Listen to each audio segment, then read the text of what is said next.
I sure don't intend to be talking about politics all the time. And I don't intend to just be talking about jazz either. What I really like is when an idea from over here touches an idea from over there, you know, mix things up a little bit. So, what's on my mind is I watched High Noon not too long ago. And it's going to be all spoiler. So, sorry if you haven't seen it, but go see it. It's a great movie. I really enjoyed it. I probably saw it at least once. I'm sure I saw it. I saw it once before, maybe twice before, but it had been at least 30 years, and so it was on one of the streaming services, and I said, "What the hell?" And it grabbed me right away, and some interesting characters, some some real thought-provoking shit about just the situation he's in and how he's going to deal with it, and of course, it's about the one guy who stands up against the bad guys when the whole village quakes in terror or anticipation, not knowing whose ass they're going to be licking. That's too harsh.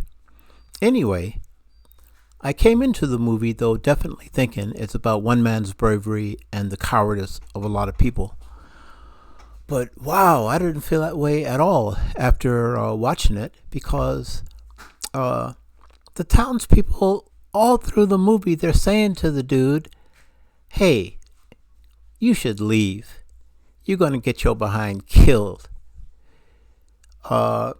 We can handle it. Leave it to us." And the dude won't go. Now the movie is actually the tagline on the posters and such is "A man too proud to run." And all through the movie, when people ask him why he's staying, he doesn't really even have an explanation. He just says, "I can't leave. I have to stay. I have to do this." And it's a curious situation. It's revealed that in the past, when he originally arrested this guy, Frank Miller, the bad guy, coming back to town, just got paroled or something, or pardoned. And Frank Miller said, that he was going to come back and kill Will Kane, the Marshal Will Kane. And so he's on the train. He's arriving at noon. What's going to happen? And the movie starts out before Kane even realizes that Miller's coming back to town. He has met a Quaker woman and married her, and adapted himself to their principles. So he can't be sheriff anymore. He has to go a non-violent route because he's now going to be a Quaker. And so he has resigned his marshalship, and he gets married that morning, and he's leaving town. He's packed up, loaded to go, leaving with Grace Kelly, no less. When the word comes, hey, guess what? They paroled Frank Miller, and he's on his way with some of his boys. And Kane, several miles out of town, this whole situation is working on him, and he turns back and says, "I gotta go back. I can't run. I ain't never run before." And Grace Kelly saying, "What? This is crazy. You're gonna go back there to engage in some gunplay with a bunch of people you have no responsibility for? This is not your fight. After agreeing to be with me?" And he says, "I gotta do it. I can't not do it."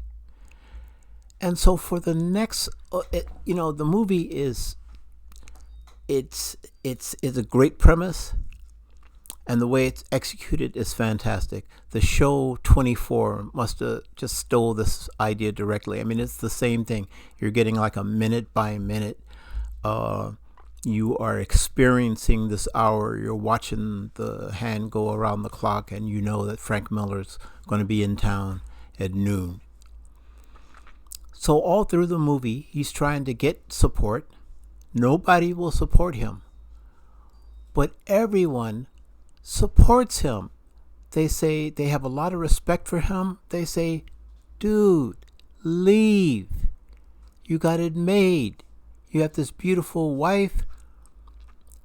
You know, we already hired a sheriff. He's supposed to be here tomorrow. We got this. Don't worry about it.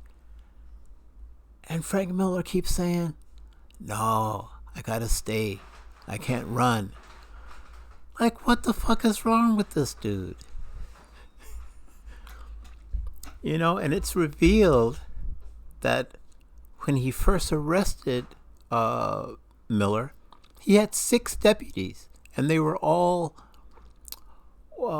experienced gun handlers. And now he's down to 2. And one of them got passed over for the sheriff job, so he's saying, hey, since I ain't getting the job, I ain't putting my life on the line. And the other one, when he realizes there's 0 help, he says, hey man, this is crazy. This is whack. You should leave. And he goes to this group and that group. He goes to the church. And there's some people who they talk about how, you know, we should stand behind him. He's always done right by us. And the others say, hey, he was just a hired hand. He was a hired gun. He doesn't have any stake in this town. He should leave. And the others, they want to back him. But even they, when, you know, it's not going to happen, they say, leave. And the fool won't leave, you know. So, now still a great movie, but I experienced it a totally different way than I did before. And, you know, got a totally different lesson out of it, you know. This was the community's responsibility. There was a community there ready to take that responsibility. Yes, there were different voices and temperaments within that community. Some of them wanted Miller back because he was good for business and he was a fun guy and, you know, shit like that. The dudes in the saloon, they all wanted him. That was one of the places the sheriff went to get help, and they like laughed him out of there. So it's a very interesting film, and this man is taking on his shoulders some kind of responsibility which he can't take on. You can't take on responsibility for other people. You know, you might be doing it in your mind, but it's not translating into reality in any way. So he's putting himself in the line of gunfire, and it doesn't make any sense at all for him to be doing that. Something's wrong with the dude. Doesn't make any sense at all.